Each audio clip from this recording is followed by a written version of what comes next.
Shalom, damai Kristus beserta kita. Hari ini kita masih melanjutkan bicara tentang eklesia. Hanya saja saya akan masukkan sesi ke-13 supaya kalian tidak merasa jenuh. Itu saja. Mosok seri 12 terus-terusan.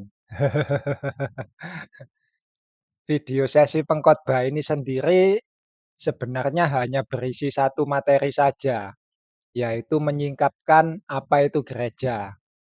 Mulai dari sesi 1 sampai sesi 12 kemarin, itu semua bicara mengenai nubuatan tentang gereja. Hanya saja yang saya berikan masih sebatas bagian-bagian dari permukaannya saja. Pengkhotbah seri 1 yang saya beri judul Musim Menabur dan Musim Menuai. Itu yang saya berikan hanya bagian permukaannya saja, tidak saya perinci. Kalau mau diperinci dengan detail, itu bisa jadi 10 video tersendiri. 1A, 1B, 1C, dan seterusnya. Hanya untuk bicara tentang musim menabur dan musim menuai. Begitu juga dengan seri 2, seri 3, seri 4, dan seterusnya. Itu kalau diperinci, masing-masing seri bisa jadi 10 video. Sola Scriptura misalnya. Itu kalau saya perinci bisa jadi 4A, 4B, 4C, dan seterusnya. Karena sebenarnya sekali bicara, saya membutuhkan waktu minimal 8 jam. Ini kan sama seperti orang kerja pada umumnya. Kalau kalian seorang karyawan, kalian kerja ikut orang sehari berapa jam? 8 jam bukan? Masuk jam 8, pulang jam 4. Atau masuk jam 9, pulang jam 5. Betul nggak? Kerja ikut Tuhan itu sama, juga 8 jam. Hanya saja bekerja di ladang Tuhan itu yang dilakukan hanya satu. Apa itu? Berfirman, saudara. Yang kita kerjakan itu hanya berfirman, ngomong. Kerja kita hanya bicara. Karena Tuhan sendiri kalau bekerja hanya dengan berfirman. Kita ini adalah kitab terbuka. Kitab yang masih ditulis. Kitab suci belum final, saudara. Paham ya? Masih terbuka. Selalu siap untuk ditulisi. Nah, kemarin sempat ada pertanyaan dari seorang scholar yang kebingungan dengan kondisi gereja saat ini. Apa sebenarnya yang sedang terjadi dengan gereja? Kenapa masing-masing gereja mengklaim punya rasa Roh Kudus, tapi kok saling tengkar? Begitu kira-kira pertanyaan seorang scholar yang kebingungan. Reform dengan reform tengkar, karismatik dengan karismatik bentrok. Apa yang terjadi? Hari ini kita akan menjawab kegelisahan seorang scholar tersebut. Disinilah kita akan memaparkan hal itu, saudara. Ini adalah sebuah penglihatan yang tidak saya lihat. Susah saya untuk membahasakan. Sebenarnya gereja itu bukan Yesus atau Roh Kudus yang membangun, tetapi iblis atas izin dari Tuhan. Anggaplah seperti kisah Ayub. Apa yang hendak kau perbuat, perbuatlah dengan segera. Dan untuk bisa serupa dengan Yahweh, maka iblis membangun gereja. Sebenarnya inilah Babel. Gereja itu adalah Menara Babel. Bapak-bapak gereja sedang membangun Menara Babel. Dan pusat kerajaannya ada di Vatikan. Engkau Bethlehem, sekali-kali engkau bukan yang terkecil di antara mereka yang memerintah Yehuda. Sebab daripada mulah keluar siapa, saudara? Keluar seorang pemimpin yang akan mengembalakan umat Israel. Keluar tunas yang kudus. Supaya sama dengan apa yang diperbuat oleh Yahweh, maka Lucifer pun meniru. dan Lucifer memilih Vatikan untuk melahirkan anaknya, yaitu Mesias palsu, tunas yang najis. Vatikan itu sebuah kota, saudara. Kota sama negara besar mana? Besar negara. Vatikan itu sebuah kota yang berubah seketika menjadi negara. Kalian bisa bayangkan, negara yang luas wilayahnya hanya sebesar Jakarta. Negara terkecil di dunia adalah Vatikan. Tapi pengaruh Vatikan terhadap dunia sangat besar. Dan mereka sedang membangun Babel. Mereka ingin mengajarkan ajaran mereka sendiri, yaitu ajaran Trinitas, dengan membangun keadilan dan keluhuran yang juga berasal dari diri mereka sendiri. Sumpah Pemuda, saudara. Satu bangsa, satu bahasa, bertumpah darah yang satu, tanah air, Tritunggal. Tetapi Tuhan mengacaukan bahasa mereka, sehingga Trinitas ini menjadi beraneka ragam. Oleh sebab itu juga, saudara, kemarin itu saya membuat video seminar yang cukup satir. Itu video pertama saya dan mungkin juga video yang terakhir, di mana saya memberikan tanggapan atas video orang lain. Saya tidak pernah tertarik dengan video orang lain, apalagi sampai memberikan tanggapan secara spesifik seperti kemarin. Semua terjadi karena semata-mata memang hal itulah yang Tuhan perlihatkan pada saya. Peristiwa itu merupakan salah satu dari penglihatan yang tidak saya lihat. Belum juga saya selesai menyingkapkan apa yang akan terjadi, sudah muncul bentuknya. Dan sejarah memang akan terulang. Apa yang terjadi kemarin itu adalah sebuah jalan pembuka untuk kita mengadakan apa yang disebut dengan persepakatan kelak. Atau bahasa manusia modern adalah konsili. Pembuka jalan untuk mengadakan konsili. Kemarin Indonesia sudah memulai sesuatu, maka Indonesia akan mengalami something big. Dan ke depan nanti, saudara, kita akan mengulang sejarah yang sudah dibuat oleh bapak-bapak gereja. Sejarah benar-benar terulang. Kalian baca semua kitab Habakuk. Tuhan melakukan pekerjaan di zaman saya. Dan memang tidak ada yang percaya ketika hal itu diceritakan ulang. Kita akan konsili lagi, sama persis seperti yang dilakukan zaman dahulu. Konsili untuk apa? Untuk menentukan Tuhan Tritunggal mana yang benar. Tuhan Tritunggal versi Tertullianus atau Tuhan Tritunggal versi Origen. Penganiayaan-penganiayaan yang dialami para rasul juga akan terjadi dalam zaman kita. Bahkan aniayanya lebih sadis. Kalau zaman dulu kalian pernah mendengar orang bidat alias orang yang tidak mau percaya dengan Tuhan Tritunggal, tubuhnya ditarik dengan kereta pada 4 arah mata angin. Zaman kita akan lebih sadis dari itu. Kuatkan hati kalian ketika hal itu terjadi. Dan kita umat Kristen, jangan pernah kalian ikut apa yang mereka sebut dengan persepakatan. Sebab Tuhan kita bukan Tuhan Tritunggal.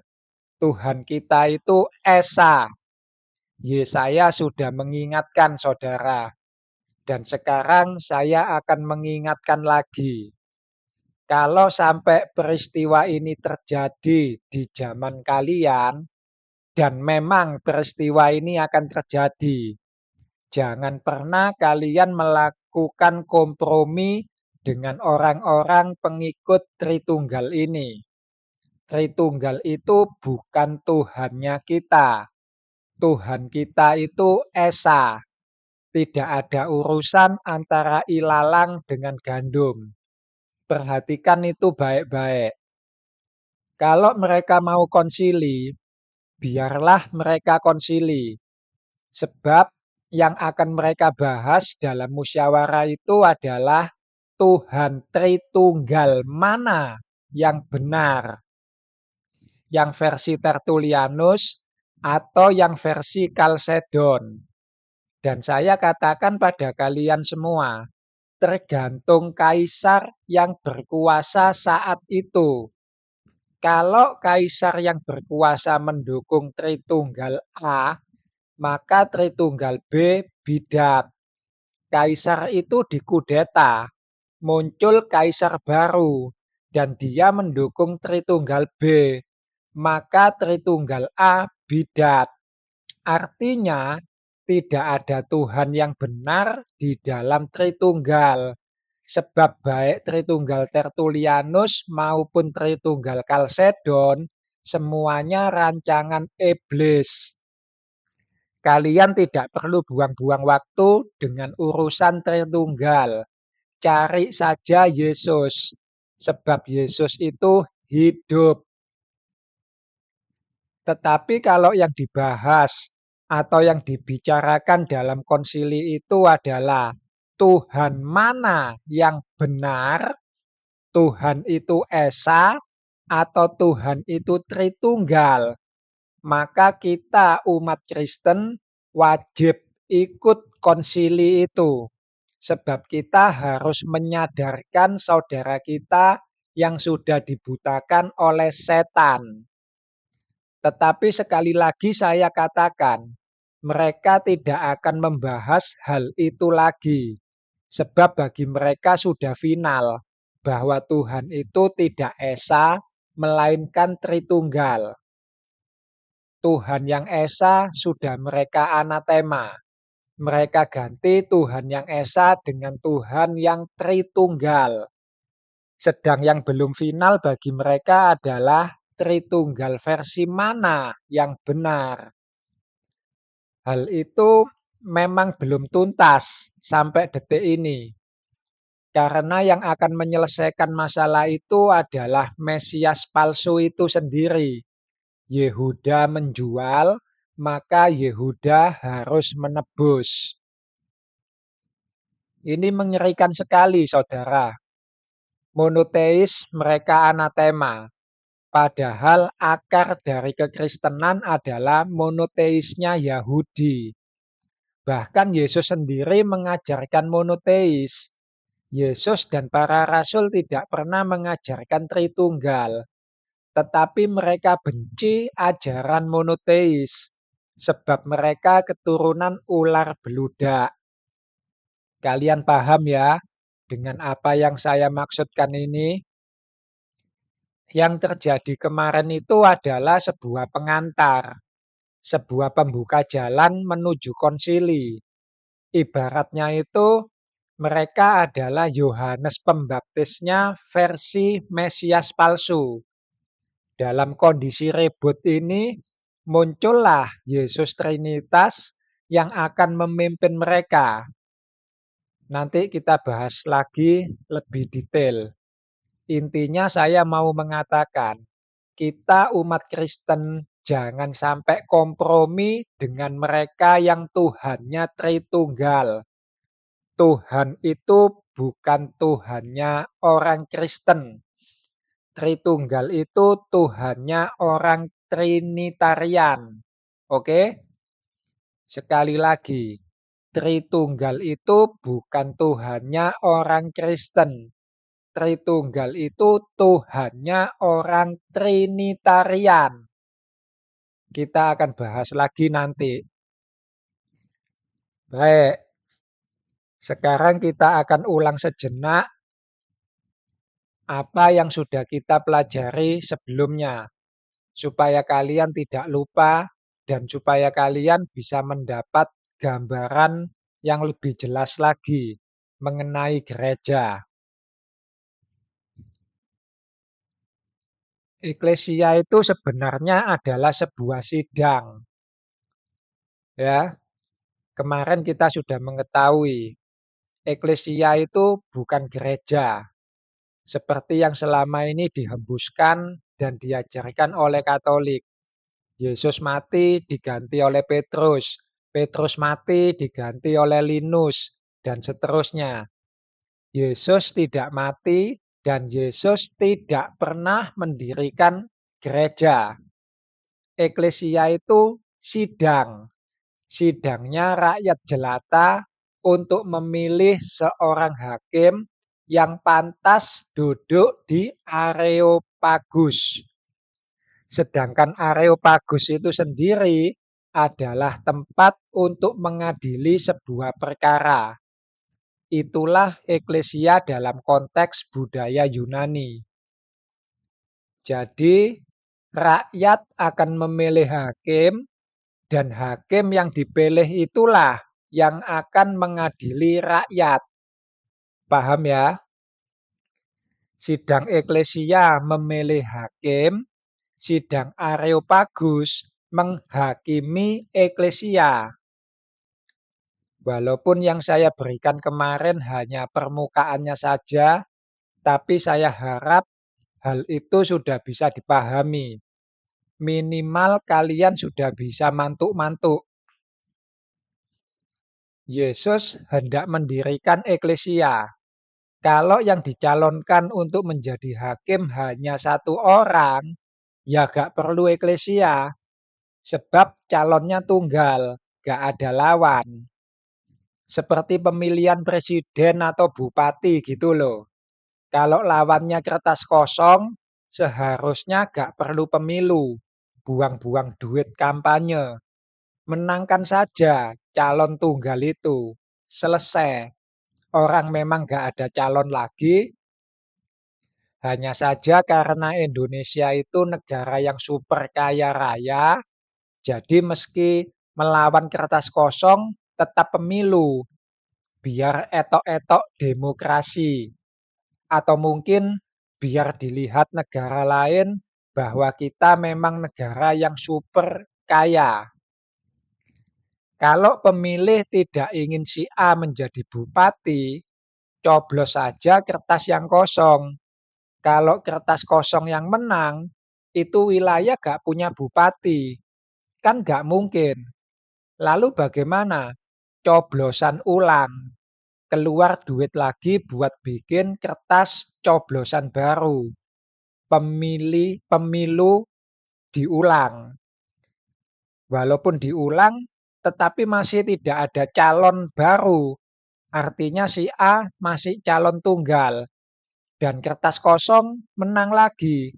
Pemilu ulang lagi. Sampai kapan? Sampai ada calon penantang si A atau sampai si A yang menang melawan kertas kosong. Kira-kira seperti itu yang namanya negara demokrasi. Buang duit kalau pas gak ada lawan. Paham ya? Dan kemarin kita juga sudah bahas sedikit bahwa calon hakimnya yang pertama sudah dinyatakan. Siapa calon hakim yang pertama? Yesus Kristus. Yesus Kristus sudah dinyatakan dan dia juga sudah kampanye. Yang belum adalah calon penantangnya. Calon kedua. Siapa? Yesus Trinitas. Pembinasa keji ini juga harus dinyatakan terlebih dahulu. Sama seperti Yesus Kristus, Yesus Trinitas juga harus dilahirkan. Dan yang melahirkan adalah gereja. Yesus Trinitas juga diberi waktu untuk kampanye. Tuhan memang maha adil. Kalau masa kampanye sudah selesai, maka sidang eklesia akan dibuka. Kita akan memilih siapa yang menjadi pemimpin kita. Pemimpin kita di sini maksud saya bukan memilih pemimpin tunggal yang akan memimpin Anda dan saya. Tetapi pilihan kita masing-masing ini akan menentukan apakah Anda dan saya akan tetap bersama atau Anda dan saya akan berpisah. Karena dalam sidang eklesia inilah kita menentukan jalan hidup kita masing-masing. Artinya, Yesusnya ada dua. Ada Yesus Kristus, ada juga Yesus Trinitas. Sidang eklesia, kita memilih Yesus. Sidang Areopagus, Yesus yang sudah kita pilih akan menghakimi kita. Aku datang bukan untuk membawa damai. Aku datang untuk memisahkan orang dari ayahnya, anak perempuan dari ibunya, menantu perempuan dari ibu mertuanya. Dan musuh orang ialah orang-orang seisi rumahnya. Karena Yesusnya memang ada dua. Sidang eklesia adalah tempat kita memilih Yesus. Apakah kalian memilih ikut Yesus? Saya juga memilih ikut Yesus. Masalahnya, Yesusnya ada dua. Hal inilah yang sering dilupakan orang. Pokoknya ikut Yesus. Lupa bahwa Yesus itu ada dua.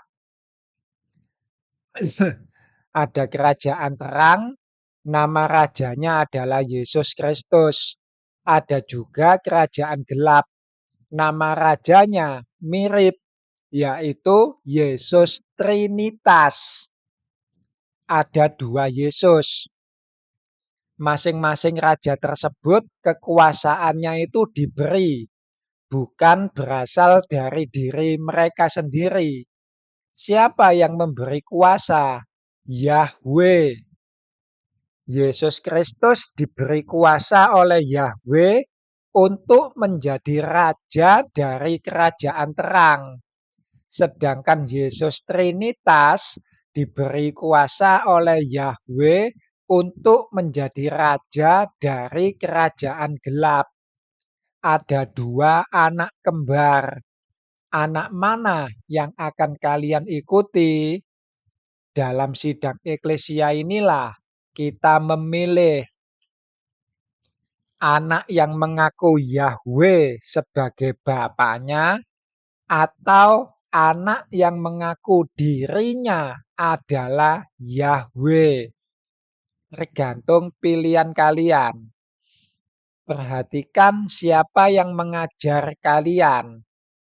Sebab sebelum dua raja maksud saya, sebelum dua raja datang, pengajarnya atau pendukungnya harus kampanye duluan. Jadi perhatikan siapa yang mengajar kalian. Oke, kita lihat layar monitor.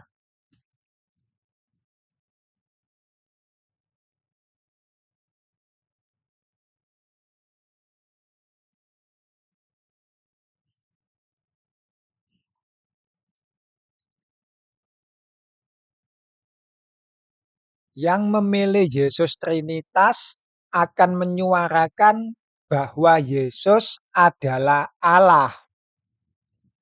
Apa dasar kitab sucinya? Saya tidak tahu. Kalian tanya sendiri sama mereka keturunan ular beludak. Sebab merekalah yang memberitakan Injil palsu.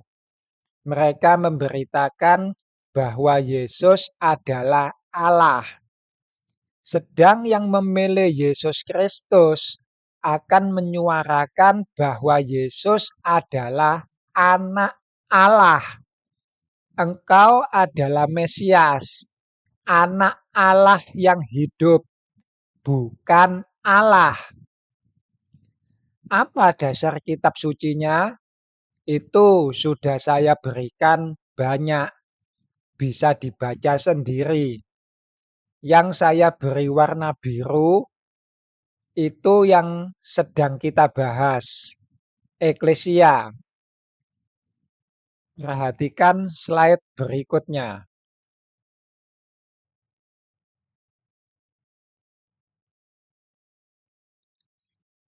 Allah dengan anak Allah itu jelas berbeda. Bapa bukan anak, anak bukan bapa. Betul begitu? Ini logika. Dan statement dasarnya adalah itu. Bapa bukan anak, anak bukan bapa. Saya tidak akan menjelaskan lagi. Kalian perhatikan dan kalian cerna sendiri baik-baik. Sebab kebanyakan para rabi besar sudah tidak bisa berlogika.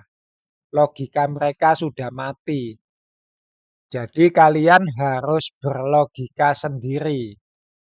Perhatikan baik-baik slide nomor 2. Kalau sudah, kalian bandingkan dengan slide nomor 3.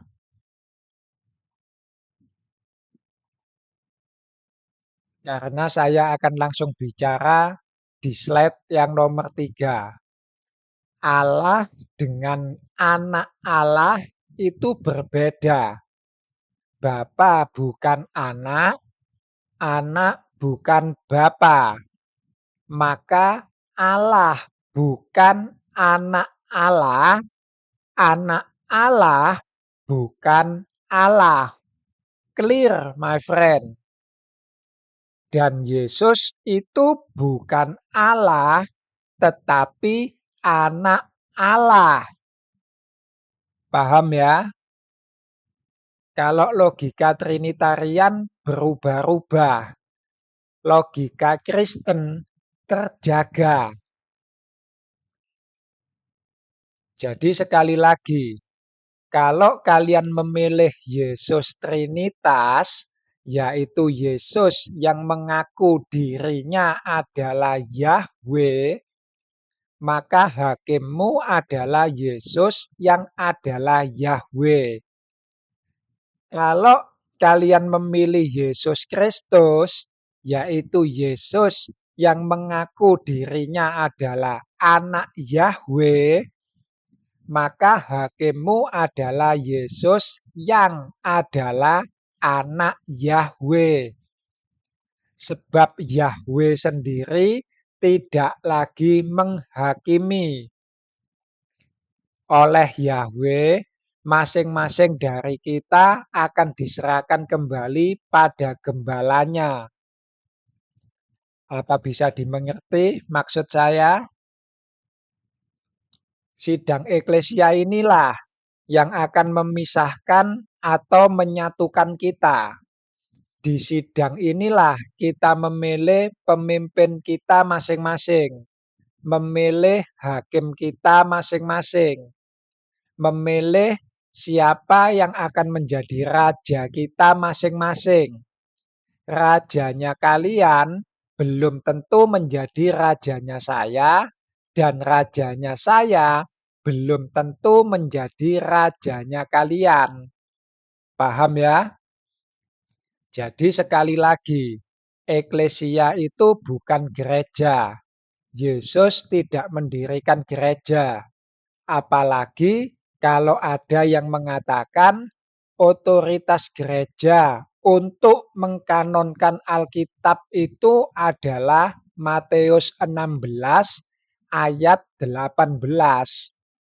Saya hanya bisa tersenyum malu. Kenapa saya malu?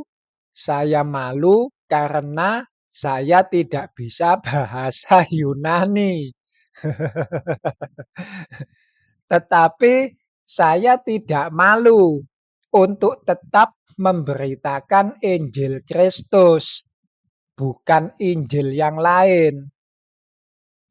Saya justru malu kalau yang saya beritakan adalah Injilnya Origen. Saya malu kalau yang saya beritakan adalah Injilnya Tertullianus. Saya malu, saudara. Kalau saya memberitakan Injil Trinitas, Saya malu sebab Trinitas itu adalah Injil palsu. Yesus Kristus menjawab, "Dengar, hai Israel, Allah itu Esa."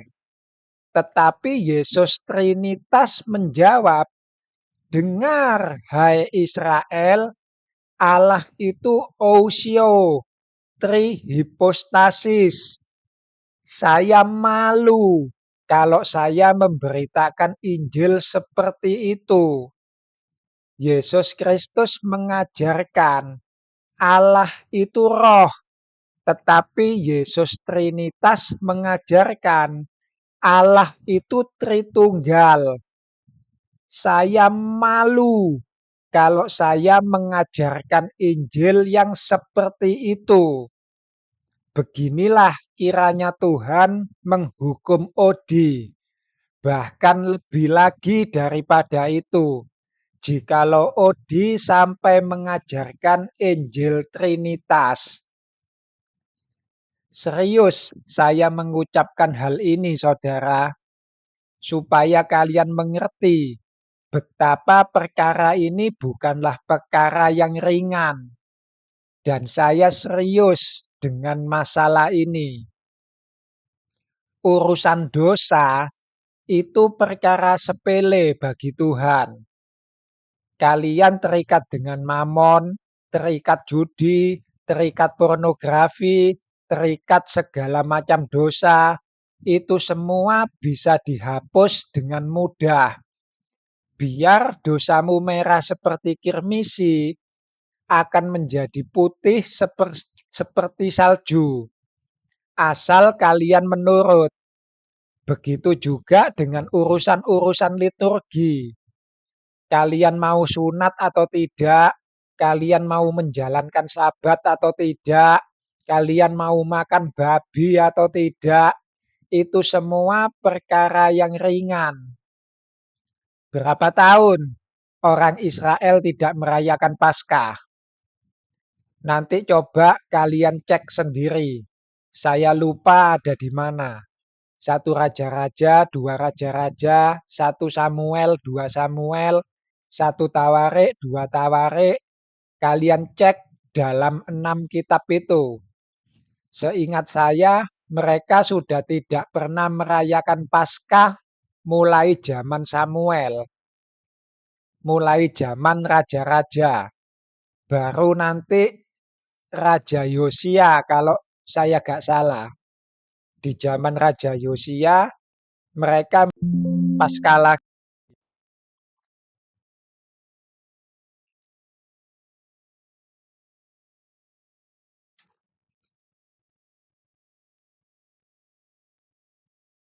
Jadi sekali lagi, urusan dosa, urusan liturgi, itu semua bukan urusan yang utama. Karena urusan utamanya itu sebenarnya adalah kalian mengenal Tuhan atau tidak. Kalian mengenal Yahweh atau tidak. Ini mengerikan sekali, saudara. Monoteis sudah mereka anatema. Padahal akar dari kekristenan adalah monoteisnya Yahudi. Tetapi monoteis mereka katakan sudah dianatema. Ngeri sekali bukan ajaran mereka ini? Dan itu memang benar, saudara. Ajaran Tritunggal itu memang menganatema ajaran monoteis. Mereka benci ajaran monoteis sebab mereka keturunan ular beludak. Yesus sendiri mengajarkan monoteis. Yesus dan para rasul tidak pernah mengajarkan ajaran Tritunggal, tetapi gereja menganatema monoteis. Gereja benci monoteis.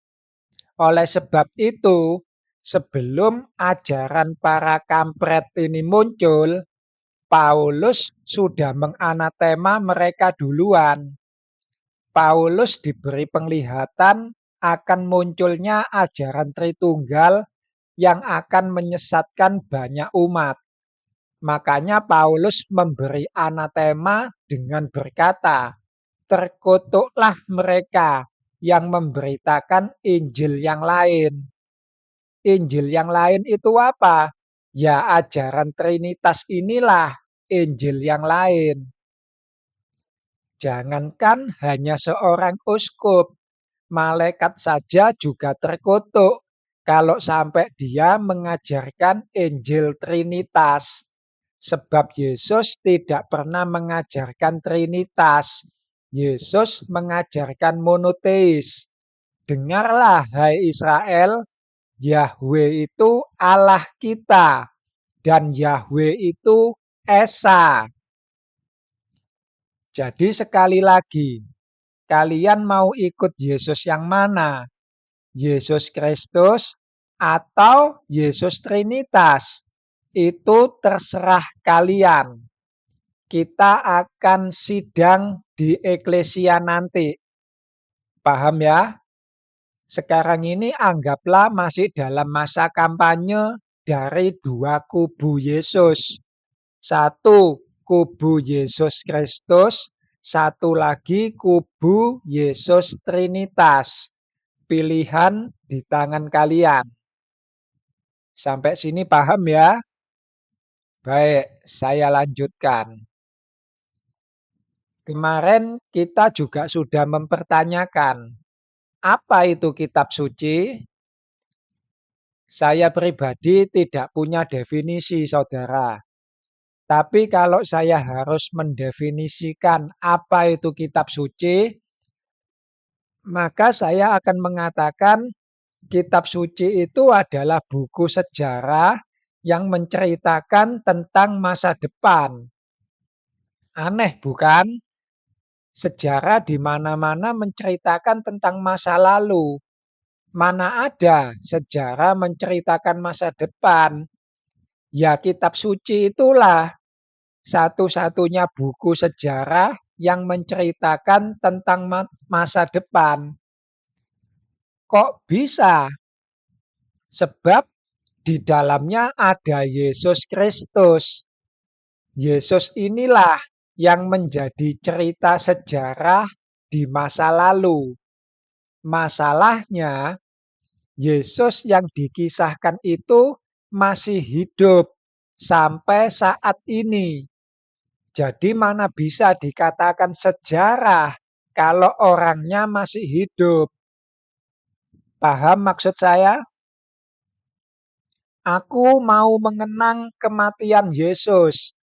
Lah Yesusnya belum almarhum, apa yang mau dikenang? Selain itu, hal berikut ini juga menjadi suatu hal yang aneh dalam membaca kitab suci. Kitab suci itu isinya hanya ulangan. Namun kendati hanya ulangan, tapi setiap kali saya membaca kitab suci, saya bisa mendapatkan sebuah jalan cerita yang baru. Ini aneh dan sangat menggelitik untuk terus dibaca. Jadi seperti candu. Contoh, hari ini saya baca habis semua kitab Kejadian. Oh, oke. Kejadian bercerita tentang A. Besok saya baca ulang, ceritanya sudah lain. Loh, kok bisa? Itulah yang membuat saya heran. Padahal tulisannya ya sama. Pada mulanya Allah menciptakan langit dan bumi, dan seterusnya, dan seterusnya, dan seterusnya. Tapi ketika dibaca ulang, saya bisa mendapatkan kisah yang lain dari tulisan yang sama ini. Aneh sekali. Oleh sebab itu saya katakan, kitab suci tidak akan pernah selesai atau tidak akan pernah habis untuk dibaca. Artinya, kitab suci belum selesai. Kitab suci belum final ditulis. Kanon itu bukan legitimasi untuk menyatakan bahwa kitab suci sudah selesai. Gereja sama sekali tidak punya otoritas untuk hal tersebut. Kemarin kita sudah membahas sedikitnya apa itu kanon. Sementara untuk perkara otoritas gereja, sudah lama saya kemukakan hal itu. Kalian bisa lihat kembali dalam pengkhotbah seri kelima. Karena apa yang saya sampaikan ini memang satu rangkaian yang tidak terpisah. Sebuah rangkaian besar. Gereja sama sekali tidak punya otoritas dalam hal apapun. Kenapa? Sebab gereja tidak berdiri di atas ajaran Yesus. Pelajarilah sejarah gereja. Apakah gereja dibangun di atas dasar kebenaran? Tidak. Sebab yang diajarkan gereja adalah Allah Tritunggal. Allah yang tidak pernah dikenal dan tidak pernah diajarkan oleh para rasul. Para rasul memang mati dan disiksa karena memberitakan nama Yesus. Bukan disiksa karena memberitakan nama Tritunggal. Tetapi zaman gereja, orang-orang itu mati, dibakar hidup-hidup, mengalami siksaan dari gereja karena memberitakan Tuhan Tritunggal yang tidak sama dengan Tuhan Tritunggal yang dianut oleh bapak-bapak gereja yang berkuasa pada saat itu. Apa bisa dimengerti? Perhatikan slide berikutnya.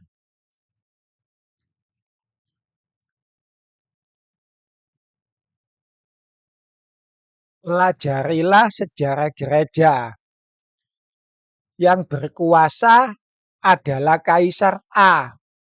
Kaisar A pendukung gereja Tritunggal A.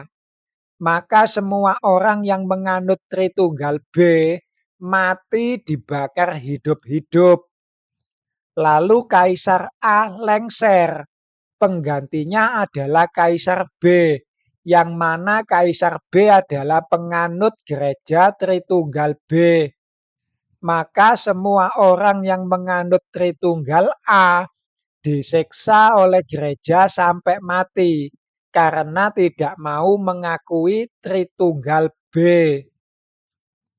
Adakah hal ini yang disebut dengan keadilan? Apakah gereja berdiri di atas keadilan? Tidak. Apakah gereja dibangun di atas kebenaran? Tidak. Gereja hanya melakukan kekerasan demi kekerasan.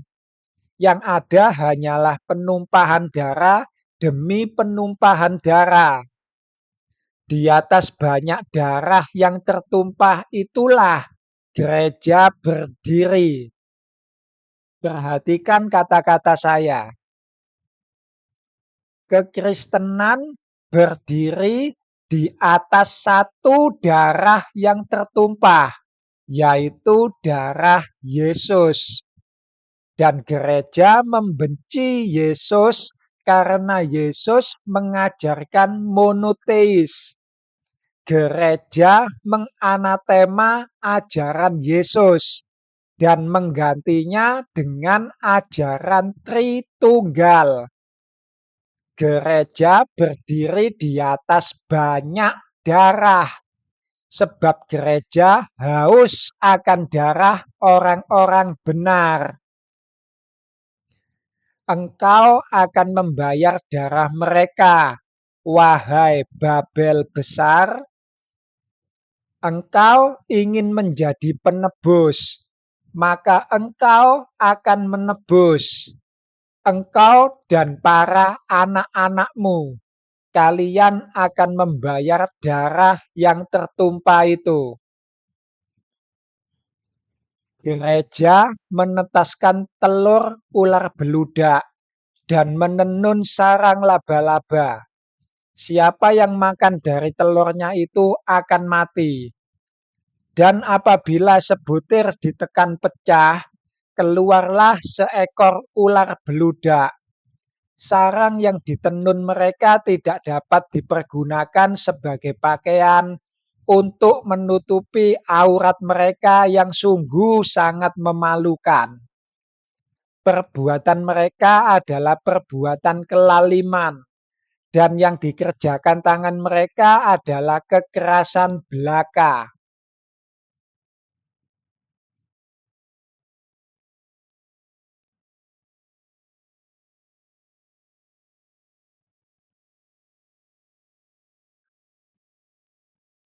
Jadi sekali lagi saya katakan, gereja tidak bisa mengkanonkan kitab suci karena gereja sama sekali tidak punya otoritas apa-apa terhadap kitab suci. Kalian mau tahu apa itu kitab suci? Diri kita inilah kitab suci itu sebenarnya. Kita adalah kitab yang terbuka. Pada diri kitalah kitab suci itu dituliskan kemudian. Jadi bagaimana bisa gereja punya kuasa untuk mengkanonkan apa yang terus masih hidup? Apa kalian mengerti maksud saya? Saya ulang ya. Kitab suci itu belum selesai, saudara. Kenapa saya katakan belum selesai? Sebab Yesusnya hidup. Orang-orang yang menulis kitab suci sudah pada mati. Tetapi Yesus masih terus mengajar. Siapa yang sanggup menuliskan hal itu? Masih banyak hal yang harus kukatakan kepadamu, tetapi sekarang kamu belum dapat menanggungnya. Yohanes 16. Kalian baca semua. Yesus masih mengajar, saudara. Yesus masih bicara. Dan Yesus bicara pada kalian semua. Yesus bicara pada kita. Kita inilah kitab suci yang terbuka itu. Tuhan masih terus menuliskannya di dalam hati kita masing-masing. Lah kok wani? Gereja mengatakan kitab suci sudah selesai. Padahal saya masih hidup. Di dalam diri saya, Injil Yesus Kristus masih terus dituliskan. Lah kok wani? Gereja mengatakan Yesusnya sudah tidak mengajar lagi. Maka kitab suci sudah kanon. Tidak bisa ditambahkan lagi. Sudah paham maksud saya? Apa itu kanon? Kan kita sudah bertanyakan kemarin. Eksegesis. Bukan. Lewat video hermeneutik. Kita sudah bicarakan apa itu kanon. Yesus bicara pada kalian semua, saudara, bukan pada gereja. Sekarang saya tanya, apa itu gereja? Kalau gereja itu hidup, siapa itu gereja? Karena kita akan menyingkapkan sebuah penglihatan mengenai gereja. Siapa itu gereja? Uskupkah? Yesus hanya mau bicara pada uskup. Kalian kampret, Yesus gak mau bicara pada kampret. Begitukah? Yang benar saja, my friend. Kalian pernah mendengar Yesus bicara, "Aku ada sebelum Abraham ada." Maka sekarang saya katakan pada kalian semua, saya hidup di zaman Yesus masih hidup. Saya yang sekarang ini, saat ini juga, saya ini sedang hidup di zaman Yesus. Saya memang tidak hidup di zaman para kampret. Saya tidak hidup di zaman Tertullianus. Saya tidak hidup di zaman Athanasius. Bahkan saya tidak hidup di zaman para rasul yang lebih tua dari para kampret. Tetapi saya berani mengatakan bahwa saya ini hidup di zaman Yesus masih hidup. Hanya orang beriman yang bisa bicara seperti itu. Sebab orang yang tidak beriman akan mengatakan bahwa Yesus sudah mati, lalu diganti Petrus, Petrus mati diganti Linus, Linus mati diganti Anakletus, Anakletus mati diganti bapakmu. Sebab memang bapakmu yang akan lahir sebentar lagi. Bapaknya siapa, saudara? Bapaknya anak-anak Trinitarian. Babel besar. Satu bangsa, satu bahasa. Di bawah bendera Trinitas. Gereja sedang sakit bersalin. Dan gereja akan melahirkan ular beludak. Hal inilah yang akan kita singkapkan. Kemarin kita sudah sampai sini. Sebelum akhirnya kita tunda dengan seminar dadaan. Mendadak dangdut. Mendadak dangdut. Gereja ini sedang sakit bersalin, saudara. Dan gereja akan melahirkan ular beludak. Mesias palsu yang akan menuntun umat Trinitarian menuju purgatorium. Sekalipun kalian tidak percaya dengan ajaran purgatorium, tetapi kalau kalian percaya ajaran Tritunggal, kalian pasti masuk purgatorium. Sebab kesanalah Mesias palsu ini akan membawa jemaatnya.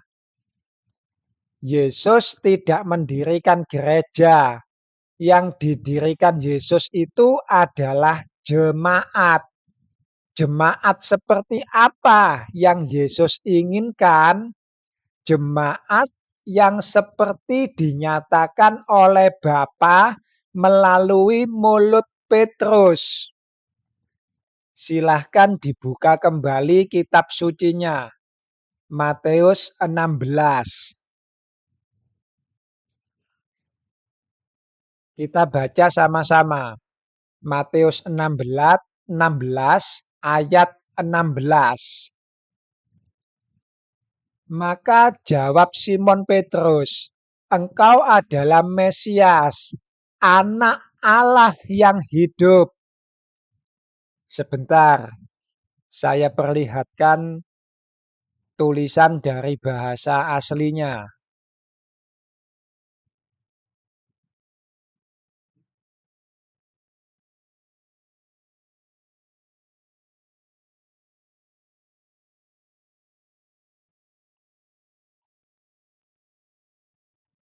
Ini ya. Dan kemarin kita sudah belajar bahwa Petrus yang pertama berbeda dengan Petrus yang kedua. Yang pertama itu maskulin, bacanya Petros. Yang kedua feminim, bacanya Petra. Kago de soilego hotisu ei Petros, kai epitaute te Petra. Oiko domeso mouten eklesian. Kai pilai hadou ou katis cisousin autes. Dan aku pun berkata kepadamu, engkau adalah Petrus. Di atas Petra ini aku akan mendirikan jemaatku. Dan alam maut tidak akan menguasainya. Jadi jemaat yang diinginkan Yesus, jemaat yang bagaimana? Jemaat yang akan berkata, engkau adalah Mesias, Anak Allah yang hidup. Si eiho Kristos ho huios tou theotou sontos. Tetapi gereja mengatakan engkau adalah Mesias, Allah yang hidup. Ini kan pengawuran. Anak Allah kok dibilang Allah. Jemaatnya siapa itu? Jemaatnya Yesus atau jemaatnya iblis? Yesus itu Allah atau anak Allah?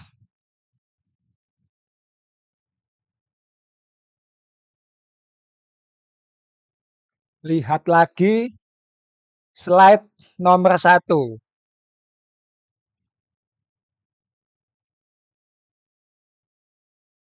Apa saudara sekarang menjadi lebih paham? Berdirilah tegak di atas batu karang. Yesus anak Allah, bukan Allah. Berdirilah tegak.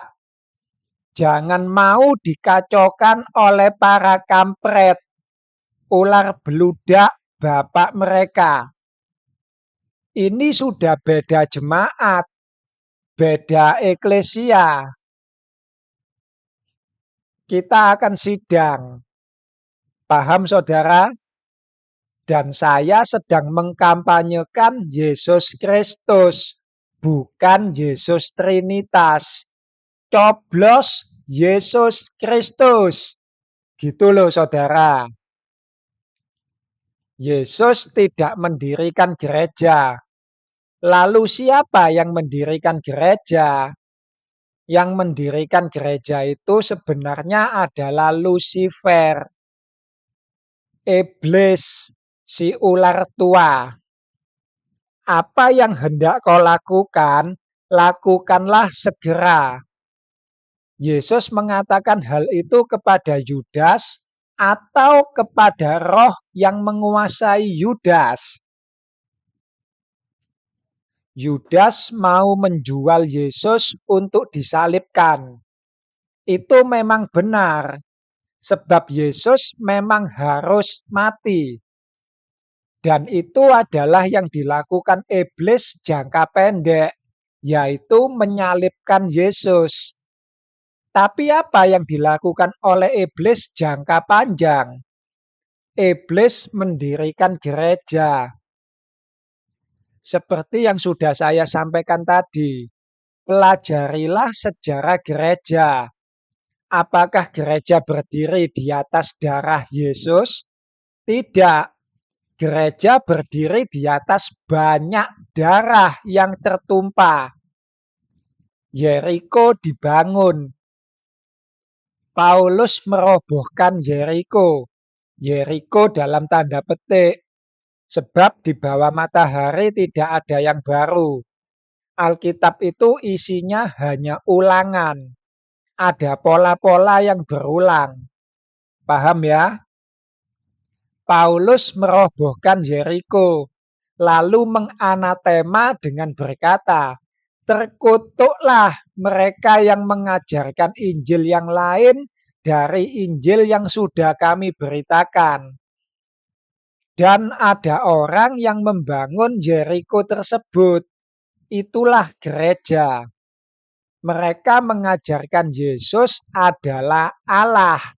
Sedang Petrus dan Paulus mengajarkan Yesus itu adalah anak Allah. Gereja mula-mula itu adalah Katolik. Memang benar saudara, gereja mula-mula itu adalah Katolik. Dan jangan lupa bahwa gereja itu yang mendirikan adalah Lucifer, bukan Yesus. Gereja dibangun untuk menarik jemaat yang akan dibangun oleh Yesus. Iblis itu cerdik, saudara. Dia membutakan mata kalian dengan mengatasnamakan Petrus. Iblis berkata, lihat, Yesus membangun gereja di atas Petrus. Tapi kalian sudah tidak bisa ditipu oleh iblis. Kalian sudah tahu bahwa Yesus tidak mendirikan gereja, melainkan mendirikan jemaat. Dan jemaatnya Yesus akan berdiri di atas perkataan Petrus. Jadi bukan sebuah bangunan gedung, tetapi sebuah pernyataan, sebuah firman, sebuah perkataan bahwa Yesus adalah anak Allah, bukan Allah. Itu jemaatnya Yesus. Paham, saudara? Sekarang Katolik itu ada dua, Barat dan Timur, Ortodoks. Gereja mana yang am? Am itu universal. Katolik itulah yang dimaksud dengan am, semesta. Gereja mana yang Katolik? Gereja mana yang am? Yang Barat atau yang Timur? Yang Barat. Yang ada pemimpinnya, yaitu Paus. Timur tidak punya pemimpin. Maksud saya tidak punya satu pemimpin, tapi ada banyak pemimpin. Sementara yang namanya pemimpin itu harus satu, tidak bisa banyak. Kalau ada banyak pemimpin, tidak mungkin gereja itu am. Begitu juga dengan gereja-gereja Protestan. Tidak mungkin mereka adalah gereja yang am. Kenapa? Karena ada yang namanya denominasi. Ada banyak tuan tanah yang memimpin. Sampai sini bisa dimengerti? Mohon maaf. Sebagai ilustrasinya saya pakai poligami. Satu laki-laki boleh punya banyak wanita. Sebab yang menjadi pemimpin itu laki-laki. Tapi kalau satu wanita punya banyak laki-laki, siapa yang jadi kepala rumah tangga? Gak bisa begitu. Kepala rumah tangga harus satu. Untuk Katolik Barat, mereka punya paus sebagai kepala rumah tangga. Dan semua gereja yang menyembah Tuhan Trinitas adalah istrinya paus. Paus bisa menggagahi banyak gereja. Gereja itu perempuan. Tetapi untuk Katolik Timur, satu gereja bisa digagahi banyak uskup. Kepala rumah tangganya siapa? Bisa dimengerti maksud saya? Jadi Katolik Timur itu tidak punya kepala rumah tangga. Mereka bukan gereja yang am. Bagi Katolik Barat, Ortodoks itu masih istrinya mereka. Ortodoks juga Trinitas kan? Iya. Berarti mereka masih di bawah kekuasaan paus. Paus bisa menggagahi ortodoks. Jadi kalau ada orang Katolik yang berkata, kami adalah gereja yang sah, gereja pertama, penerus gereja yang didirikan oleh Yesus. Gereja yang sah dan gereja yang pertama itu memang benar. Tetapi penerus Yesus itu dustanya iblis. Mereka memang dididik untuk berdusta seperti itu.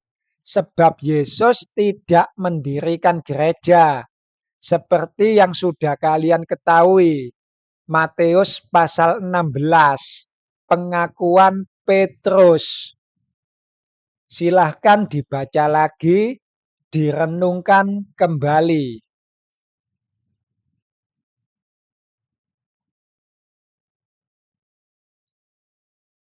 Baik, sekarang saya mau memaparkan sebuah penglihatan yang tidak saya lihat.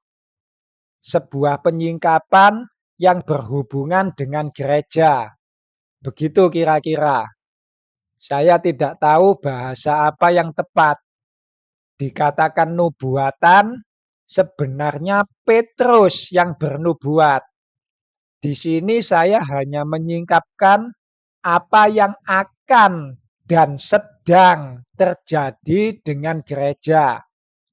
Atau kebanyakan orang membacanya dengan eklesia itu tadi. Padahal eklesia itu bukan gereja. Yesus tidak mendirikan gereja. Dan yang saya berikan ini katakanlah hal-hal yang supranaturalnya dulu. Gitu ya. Versi Alkitabnya belakangan. Karena sebenarnya apa yang saya sampaikan ini bukan supranatural yang gimana gitu. Terkesan mistis. Enggak juga. Semua ada di Alkitab. Hanya saja saya sedikit sulit untuk membahasakan. Misalnya tadi, Katolik ada dua, Barat dan Timur. Mana yang asli? Dan saya katakan yang Barat. Itu saya tidak sembarangan bicara. Itu ada dalam Alkitab. Lucifer itu ingin menyamai Yahweh. Jadi apapun yang pernah terjadi dengan bangsa Israel akan dicontek habis oleh Lucifer. Sehingga gereja akan mengalami hal yang sama dengan bangsa Israel. Tetapi Yahweh itu maha adil. Dia tahu Lucifer itu bukan lawannya. Tidak ada satu makhluk pun yang bisa melawan Yahweh. Makanya Yahweh berikan Yesus sebagai lawan yang seimbang untuk Lucifer. Yesus juga bisa jatuh ke dalam dosa kalau Yesus tidak taat kepada Bapa. Nah, kembali soal Barat dan Timur itu tadi. Itu adalah kisah copy paste dari bangsa Israel ketika awal-awal mereka masuk tanah Kanaan. Kalian ingat ketika mereka mau perang saudara gara-gara dua setengah suku yang di timur membangun mezbah. Versi gerejanya ya skisma ini. Gereja Katolik pecah menjadi Barat dan Timur. Mezbah yang asli ada di mana? Barat. Yang Timur hanya tiruan, hanya simbol pengingat. Hei, engkau menyembah Tuhan Tritunggal. Kami yang di Timur juga menyembah Tuhan Tritunggal. Lihatlah, mezbah kita sama. Paham maksud saya, saudara? Tuhan Tritunggal ada di tengah-tengah mereka. Sebab yang di timur juga tidak berubah setia menyembah Tuhan Tritunggal. Nah, hal-hal yang seperti itu saya singkapkan belakangan. Saya dulukan hal-hal yang supranaturalnya. Yang menurut saya sulit untuk dijelaskan. Tapi sebenarnya ada di Alkitab. Apa bisa dipahami, saudara? Halo, apa kalian masih bersama saya? Oh, sudah 1 jam. Wis wayahe. Hello, it's me you looking for. Hello, it's me you looking for. Baiklah, kita akan lanjutkan minggu depan. Saya harap apa yang sudah saya sampaikan tadi benar-benar kalian renungkan dalam-dalam. Pilihan itu ada di tangan kalian sendiri. Mau ikut Yesus Kristus atau mau ikut Yesus Trinitas. Kita sebagai tim suksesnya Yesus Kristus hanya bisa mengingatkan kalian bahwa Yesus itu ada dua. Ada Yesus Kristus, ada Yesus Trinitas. Pilihan ada di tangan kalian masing-masing. Shalom.